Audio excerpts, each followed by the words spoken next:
Sa isang bahay sa kanayunan, ang geologist na si Abby ay gumugugol ng oras kasama ang kanyang nakatatandang kapatid na babae, si Beth. Kamakailan lamang ay nawalan sila ng ina, kaya sinusubukan nilang suportahan ang isa't isa sa emosyonal na paraan upang malampasan ang kanilang kalungkutan. Dumating muli ang trahedya nang matuklasan na si Beth ay may advanced stage leukemia. Wala sa mga doktor ang tumanggap ng kaso niya dahil wala silang magagawa para tumulong. Gayunpaman, tumanggi si Abby na sumuko at nalaman ng tungkol sa isang dayuhang klinik na nagbibigay ng hindi gaanong etikal na paggamot. Para mabayaran ang pagpapadala kay Beth doon, kailangan ni Abby na kumuha ng isang napakadelikadong trabaho. Makalipas ang ilang sandali, dumating si Abby sa Georgian Caucasus malapit sa hangganan ng Russia. Siya ay tinanggap ng isang pribadong kumpanya ng pagmimina ng metal upang maghanap ng mga uranium deposits. Hindi ito sinasang-ayunan ng kanyang ama dahil sa tingin niya ay maaaring magkaroon ng mas magandang karera si Abby kaysa sa pagiging tuta ng kumpanya, ngunit masyado siyang desperado na iligtas ang kanyang kapatid. Humingi pa nga siya ng paunang kabayaran, pero hindi siya maaaring bayaran ng kanyang amo kung wala siyang nahanap. Si Abby at ang kanyang katrabaho na si Sergey ay gumugol ng mahabang oras sa paghahanap ng uranium ngunit hindi nagtagumpay. Dapat silang manatili sa mga tinukoy na lugar. Gayunpaman, nagpasya si Abby na ipagpatuloy ang kanyang paghahanap sa kagubatan. Hindi sumang-ayon si Sergey at iginiit na maaaring mapanganib ito, kaya kinuha ni Abby ang kanyang baril at sinabihan siyang umalis nang wala siya. Maraming nakakatakot na ingay sa kakahuyan kaya medyo kinakabahan si Abby noong una. Sa kalaunan, kumalma siya nang makakita siya ng kakaibang piraso ng itim na bato. Pagbalik sa punong tanggapan, nagpatakbo si Abby ng maraming pagsusuri at napansin niyang napakataas ng temperatura ng bato, ngunit hindi pa rin niya ito matukoy. Ang kanyang pananabik sa pagtuklas na ito ay naputol nang makatanggap ng tawag mula sa kanyang ama na nagpaalam sa kanya na ilalabas niya si Beth mula sa klinik at iuuwi siya upang hayaan siyang mamatay ng payapa sa piling ng mga mahal sa buhay. Tutol siya sa ideya, kaya sinabi niya sa kanya na uuwi siya para asikasuhin ang lahat. Sa sandaling iyon, nanginig ang gusali at kumikislap ang mga ilaw. Nang lumipas ito, nag-impake si Abby at hiniling kay Sergey na ihatid siya sa airport. Sumakay siya sa helicopter para umuwi at nakipag-usap sa mga piloto na nagsabi sa kanya na lilipad sila malapit sa hangganan para lang ipaalala sa mga Ruso kung kanino ang lambak. Pagkatapos ng ilang oras na paglipad, laking gulat ni Abby nang makakita ng mga ibon sa ganitong taas. Gayunpaman, nang magbago ang landas ng helicopter, napagtanto niya na ang hugis sa labas ay hindi mga ibon. Ito ay isang misteryosong itim na anino na gumagawa ng kaluskos na ingay. Sinabi ng piloto na papalapit ito bago magsimulang manginig ang helicopter at pinalibutan ng itim ang mga bintana bago ito lumipad palayo. Pagkatapos ay tumigil sa paggana ang mga sistema ng chopper, kabilang ang radyo. Dapat silang lumapag kaagad, ngunit huminto rin ang makina. Isinuot ni Abby ang kanyang seatbelt habang ang helicopter ay nawawalan ng bilis sa taas. Na nagpapahirap sa paghinga, itinoon niya ang isip sa paghinga at iniisip ang tungkol sa kanyang kapatid, ipinikit ang kanyang mga mata upang maiwasang makita ang pagbagsak ng helicopter sa mismong kabundukan. Habang walang malay, napanaginipan ni Abby na sinasabi niya sa kanyang ama na huwag gumawa ng anumang marahas habang wala siya at nangangakong babalik siya sa lalong madaling panahon. Sa kalaunan, nagising siya na duguan sa loob ng bumagsak na helicopter at napansin niyang nasusunog ang bahagi ng chopper. Ang masaklap pa, ang isa sa mga piloto ay namatay. Sinuri ni Abby ang isa pang lalaki at binendahan ng kanyang pinsala, sinabi sa kanya na diinan ito. Pagkatapos ay lumabas siya upang sumigaw para humingi ng tulong ngunit walang nangyari. Pagbalik niya sa helicopter, sinabihan siya ng piloto kung paano gamitin ang emergency radio, ngunit kahit ilang beses niyang subukan, walang sumasagot sa tawag. Pagkatapos ay tiningnan ni Abby ang isang mapa at tinansya na ang pinakamalapit na kalsada ay 60,000 kilometro sa timog. Nagpasya siyang sirain ang isang bungkos ng mga kahon at magsimula ng malaking apoy, umaasang may makakita nito mula sa malayo. Kinaumagahan, natuklasan ni Abby na ang pangalawang piloto ay namatay din. Nagkaroon siya ng panic attack at umiiyak habang napagtanto na siya ay nakulong mag-isa sa kagubatan. Nang maglaon, habang sinusubukang matulog sa loob ng chopper, napanaginipan niya si Beth at ang mahina niyang kalusugan na siyang nagpagising sa kanya. Lumabas siya upang magpainit sa pamamagitan ng apoy, ngunit namatay ang apoy. Tumangging sumuko, tinipon ni Abby ang bawat kapaki-pakinabang na bagay na mahahanap niya sa helicopter, kabilang ang isang baril at isang flare. Matapos takpan ang kanyang katawan ng sapat na kapal ng damit, sinundan niya ang compass upang subukang hanapin ang South Road. Sa sandaling lumayo siya sa helicopter, narinig niya ang maingay na tunog ng radyo. Agad siyang tumakbo pabalik, ngunit walang gumagana sa chopper. Nang marinig niyang muli ang tunog ng radyo, napagtanto niyang nagmula ito sa isang radyo sa sinturon ng piloto. Sa kasamaang palad, naubusan ito ng baterya nang subukan niyang gamitin ito, kaya kinuha niya ang manual ng helicopter upang malaman kung nasaan ang lahat ng mga cable at charger. Iniwan niya ang radyo na nag-charge, at habang naghihintay, patuloy siyang nakatitig sa kanyang misteryosong bato. Sa kalaunan, gumana muli ang radyo at nagawa ni Abby na makipag-ugnayan sa isang Amerikanong piloto na nagngangalang John na ang sasakyang panghimpapawid ay bumagsak din sa lugar. Ang kanyang mga paa ay naipit at hindi siya makagalaw. Isa pa, sira ang antena niya. Alam ni Abby na maaari niyang ayusin ang antena upang tumawag para sa tulong at nagtanong kung nasaan siya. Kaya, ipinaliwanag ni John na may nakikita siyang lawa. Matapos hanapin ito sa mapa, nagsimula si Abby ng bagong paglalakbay upang mahanap siya. Patuloy na hinihiling sa kanya ni John na huwag gawin ito dahil ito ay mapanganib, okupado ang teritoryo, ngunit hindi niya ito pinansin. Habang siya ay naglalakad, nakipag-usap sa kanya si John at nagtanong tungkol sa kanyang trabaho. Nasa kalagitnaan siya ng pag-akyat ng burol nang ipaliwanag niya na ang pera ay para sa kanyang kapatid, kaya kinailangan niyang huminto at magpahinga para kontrolin ang kanyang emosyon. Matapos banggitin ni John ng pambihirang isa sa 1,000,000 pagkakataon, si Abby ay nakakuha ng sapat na pag-asa para magpatuloy. Habang patuloy sa pag-akyat, iniisip niya ang oras na sinubukang sabihin sa kanya ni Beth na wala nang dapat ipaglaban at kung paano siya dapat magpatuloy. Sinabi ni Abby kay John na walang lumalaban para kay Beth at naisip ni John na mapalad si Beth na magkaroon ng tulad niyang suportadong kapatid. Sa kalaunan, nakahanap si Abby ng isang lugar na napakataas na hindi na niya kayang akyatin. Ibig sabihin ay kailangan niyang umikot. Habang lumilipat siya ng direksyon, hindi niya nakita ang mga itim na bato sa malapit. Sa bagong lugar, nagawa ni Abby na umakyat sa burol at pumasok sa kagubatan kung saan siya magpapahinga magdamag. Sinabi sa kanya ni John na hindi na siya nasasaktan dahil hindi niya maramdaman ang bandang baba ng katawan niya. Si Abby ay nagsimula ng apoy at gumawa ng isang silungan na may ilang mga kahoy upang matulog. Sa kasamaang palad, nagsimulang umulan na pinatay ang kanyang apoy. Gayunpaman, naramdaman ni Abby na may mainit na gumagalaw sa kanyang bag at naalala niya ang bato. Inilabas niya ito at hinawakan gamit ang kanyang hubad na kamay, napansin ang reaksyon ng ibabaw sa isang kakaibang paraan. Sinabi sa kanya ni John na hindi niya dapat ikahiya ang kanyang trabaho at napagtanto ni Abby na siya ay nasa militar, kaya nagsasalita siya mula sa karanasan. Sa umaga, ipinagpatuloy ni Abby ang kanyang paglalakbay at narating ang isang lambak na nababalot ng nyebe. Lalo siyang nilalamig dahil sa hangin at patuloy siyang natitisod. Nang makahanap si Abby ng ilog, huminto siya para magpahinga at muling punuin ang bote ng tubig. Pagkalipas ng ilang oras, natuklasan ni Abby na napapalibutan siya ng isa pang bulubundukin. Wala siyang nakikitang magandang ruta sa mapa, kaya kailangan niyang magsimulang umakyat. Naglalakad siya hanggat maaari at sa huli ay kinailangan niyang subukang umakyat para lang mahulog kaagad. Sinabihan siya ni John na bumalik dahil hindi niya maaaring iligtas ang lahat na naging dahilan upang magreklamo si Abby. Pagod na siya sa lahat ng nagsasabi sa kanya na huminto sa pagsisikap. Ang kailangan niya ngayon ay katiyakan at mga salita na pampatibay ng loob. Si John na nag-aatubili ay nagsabi na ito ay kanyang pagpili at binati siya ng good luck. Sunod, tinanggal ni Abby ang kanyang gloves at nagsimulang umakyat muli. Ngayon ay maaari na siyang kumapit ng mas mahusay at patuloy na umakyat. Nagpatuloy siya saglit hanggang sa makakita siya ng lugar na halos wala nang matapakan ng kanyang paa. Nang ipaalam niya ito kay John, sinabi niyang nakakapanghinayang dahil isa siya sa mga paborito niya at ibinaba ang tawag. Sinubukan ng nalilitong Abby na tawagan siya ulit ngunit hindi nagtagumpay. Pagkatapos, kumuha si Abby ng isang kagamitan at ipinasok ito sa bato, ngunit nahulog ito nang apakan niya ito.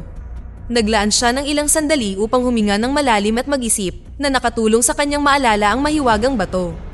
Naaalala rin ng kanyang isip ang oras na sinabi sa kanya ng doktor na walang milagro. Gayunpaman, ang isang milagro ay nangyayari ngayon dahil ang pagdalaw ng kanyang kamay ay sapat na upang baguhin ang hugis ng bato. Pagkatapos talian ng bato, idinikit ito ni Abby sa pader ng bundok at ginamit ito bilang tuntungan para ligtas niyang matapakan ito at tuluyang maakyat ang huling lugar para maabot ang tuktok. Hinila ng tali ang bato habang siya ay tumayo, ibinalik ito. Sa sandaling iyon, nakita niya ang mahiwagang anino na lumilipad sa kalangitan habang gumagawa ng kaluskos. Kumuha si Abby ng binocular at napansin ng ilang ilaw sa di kalayuan na kabilang sa base ng militar. Nag-ipon siya ng mga sanga at damo upang magsimula ng malaking apoy. Umaasa na maaari itong makakuha ng atensyon ng isang tao. Gumawa din siya ng arrow mula sa mga bato upang ipahiwatig ang direksyon na kanyang tinatahak. Sa kanyang pag-alis, makalipas ang ilang oras, nakipag-ugnayan sa kanya si John sa radyo na nagsasabing kailangan niyang ihinto ang pagkuha ng atensyon para sa kanyang sarili. Ipinaalala niya sa kanya na kontrolado ng mga Ruso ang lugar na ito, kaya kapag nakita nila ang kanyang pawatig, lalabas sila para patayin siya, hindi para tulungan siya. Dahil dito ay labis siyang kinabahan kaya nadulas siya sa burol na nababalutan ng bato at nasaktan ang kanyang binti. Dahil sa pagod sa pangangaral sa kanya ni John, pinatay ni Abby ang radyo at inasikaso ang sugat. Sa sandaling iyon, nakarinig siya ng ingay ng radyo at napansin niya ang isang sundalo na nagpapatrolya sa lugar, kaya agad siyang tumakbo palayo. Sa pagitan ng kanyang pinsala at nyebe, napakahirap maglakad at kinailangan niyang gumamit ng patpat para sa suporta. Matapos tumawid sa kagubatan, nakahanap siya ng lumang abandonadong gusali at nagpas siyang pumasok sa loob para magpahinga at magtago. Mayroong maraming mga nawasak na bagay at maging ang mga larawang iniwan ng mga pamilyang pinatay sa panahon ng pagsalakay ng Russia. Pagkatapos suriin ang bawat silid at bawat aparador, nakahanap siya ng ilang bagay na makakagawa ng apoy at pati ang ilang inaamag na tinapay na nagpaduwal sa kanya. Gamit ang first aid kit mula sa eroplano, binendahan niya ang kanyang mga kamay at nagturok ng expired na gamot sa kanyang tiyan. Bago matulog, tiningnan niya ang larawan ni Beth at iniisip kung gaano kahirap ang nararamdaman niya. Nang gabing iyon, napanaginipan ni Abby ang masasayang araw nila ni Beth, pati na rin ang pamamalagi niya sa ospital. Pagod na si Beth sa klinik at gusto nang umuwi para gugulin ang kanyang mga huling araw kasama ang kanyang pamilya. Ngunit pinilit siya ni Abby na manatili. Bago umalis si Abby para sa kanyang bagong trabaho, sinabi ni Beth na hindi niya ito ginagawa para sa kanya. Ginagawa ito ni Abby para sa kanyang sarili. Kinaumagahan, nagising si Abby nang makarinig siya ng radyo. Tumingin siya sa labas at napansin niyang papalapit ang sundalo, dahilan para mataranta siya. Nagmamadali siyang hinarangan ng pinto at nagtago sa ilalim ng bintana habang tinatakpan ang kanyang bibig. Mabilis na sumilip ang sundalo, ngunit sa kabutihang palad ay hindi siya nakita at naglakad. Habang sinusuri ng lalaki ang iba pang mga bintana, maingat na inabot ni Abby ang kanyang bag gamit ang stick at inilabas ang baril para lang mahulog ang magazine. Nakuha ng ingay ang atensyon ng sundalo at sinubukan niyang buksan ng pinto ngunit hindi nagtagumpay. Habang naghahanap siya ng ibang pasukan, inihanda ni Abby ang baril. Di nagtagal, natagpuan siya ng sundalo at itinutok ang kanyang sandata sa kanya, may sinasabi sa wikang Ruso. Nataranta muli si Abby at nagpaputok. Ang bala ay tumama sa kanyang baril at pagkatapos ay sa kanyang binti na nagpabagsak sa kanya. Pagkatapos ay kinuha ni Abby ang sandata at backpack ng lalaki habang paulit-ulit nitong inuulit ang pangalang Ivan. Ibinaba niya ang baril para patunayan na hindi siya sasaktan at binuksan ang bag para lang makahanap ng flashlight, sigarilyo, at isang itim na bato na katulad ng sa kanya. Sa sandaling iyon, narinig niya ang boses ni John sa radyo ng sundalo na nagsasabing, "Ikaw ay isa sa aking mga paborito," at kinumpirma ng sundalo na si Ivan iyon. Nagulat si Abby at napagtanto niyang pareho silang nilinlang. At ang boses ay nagtanong, "Ayaw mo bang makitang muli si Beth bago natapos ang komunikasyon?" Pagkatapos, humingi ng paumanhin si Abby sa sundalo at binendahan ng kanyang binti bago siya inilagay sa sopa. Sinabi niya sa kanya na hahanapin niya ang boses sa radyo at kailangan niyang hilingin sa kanyang mga superior sa base na huwag siyang babarilin kapag nakita nila siya sa lugar, ngunit hindi siya sigurado kung naiintindihan siya ng sundalo. Magkasamang umalis ang dalawa at patuloy na natitisod habang tumatawid sila sa kagubatan dahil sa kanilang mga pinsala sa binti. Nang huminto sila para magpahinga, kinuha ni Abby ang bato at narinig ang kaluskos sa langit. Napagtanto niya na ang bato ay umaakit sa anino, na nagpabagsak sa chopper at nakakagulo sa mga transmission ng radyo. Kaya naman gumana ulit ang radyo na nasa helicopter pagkaalis niya. Galit na galit, itinapon ni Abby ang bato at napahiyaw sa pagkadismaya. Pagkatapos ay nagsimulang tumawid ang dalawa sa isang lambak na natatakpan ng nyebe. Habang inililipat ng kanilang mga paa ang nyebe sa bawat hakbang, napagtanto nilang naglalakad sila sa yelo, at ito ang lawa. Lumayo si Abby sa sundalo, ayaw niyang maglagay ng labis na timbang sa parehong lugar na maaaring maging sanhi ng pagbitak ng yelo. Bigla niyang narinig ang kaluskos, at nang lumingon siya, natuklasan niyang nawala na ang lalaki. Tumingin si Abby sa paligid para hanapin siya, para lamang mabasag ang yelo sa ilalim ng kanyang mga paa at nahulog siya sa butas. Sa kabutihang palad, nakakapit siya sa ibabaw at pagkatapos ng maraming pagsisikap, nakaakyat siya. Ang hangin ay nagsimulang umihip ng mas malakas at sa lalong madaling panahon ay wala nang makita si Abby.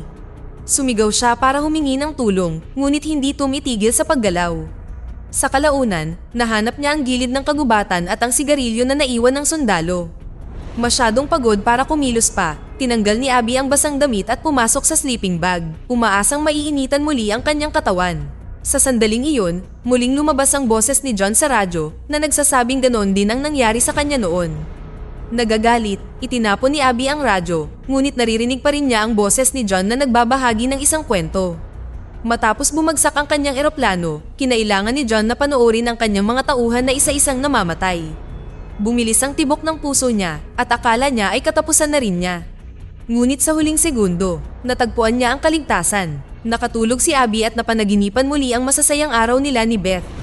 Nagising siya nang makarinig siya ng helicopter, kaya tumakbo siya sa kagubatan habang sinusubukan niyang makuha ang kanilang atensyon. Gayunpaman, hindi nila siya nakikita o naririnig at umalis ang chopper. Ang lamig ay nagsisimula nang makaapekto kay Abby ng mas matindi at napaluhod siya habang naririnig si Beth na nagsasabing umuwi na siya. Hinimatay siya at nahulog sa isang butas na lumilitaw na isang kuweba. Gumulong pababa ang katawan ni Abby sa matigas na bato at dumapo sa isang maliit na lawa.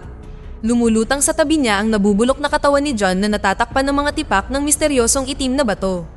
Ang ilalim ng lawa ay mayroon ding itim na substance na ito na lumulutang pataas upang subukang pumasok sa katawan ni Abby.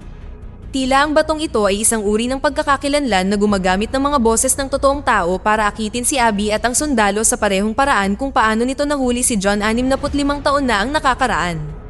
Nang magising si Abby, nakaupo siya sa lupa. Habang lumulutang ang mga bato sa paligid niya, ginamit ng entity ang boses ni John para batiin siya sa tagumpay na nagsasabing natakot itong matulad siya sa iba. Inakusahan nito ni Abby na sinadya nito ang pag-crash at gustong malaman kung bakit siya nito inakit dito. Ngunit sinabi ng entity na lahat ng desisyon na nagdala sa kanya dito ay kanya. Habang ang mga lumulutang na bato ay bumubuo ng kalahating katawan ng tao, ipinaliwanag ng boses na pumayag si John na magpasakop sa entity upang mabuhay at inialok kay Abby ang parehong pribilehiyo. Sinubukan ni Abby na lumayo sa mga lumulutang na bato, tinanggihan ng alok at sinabing gusto lang niyang umuwi. Sumagot ang boses na nakauwi na siya habang lumitaw sa likuran niya ang bahay ni Beth. Isang di nakikitang puwersa ang nagtulak sa kanya sa loob. At natuklasan niyang may mga tambak ng itim na bato sa lahat ng dako. Sinabi sa kanya ng entity na natatakot siya sa kamatayan at desperado siyang talunin ito na magagawa niya kung sisuko siya dito. Pumunta si Abby sa bawat silid, sinusubukang takasan ang boses at laking gulat niya nang makita si Beth sa labas. Agad siyang lumabas at hinawakan ni Beth ang kamay niya. Biglang nagising si Abby sa bahay ng kanyang kapatid at laking gulat niya nang makitang malusog si Beth. Habang naririnig ang kaluskos sa likuran, niyakap ni Abby si Beth at umiiyak. Gayunpaman, nagkaroon siya ng pangitahin sa ospital at napagtanto niyang ilusyon lang ito mula sa entity.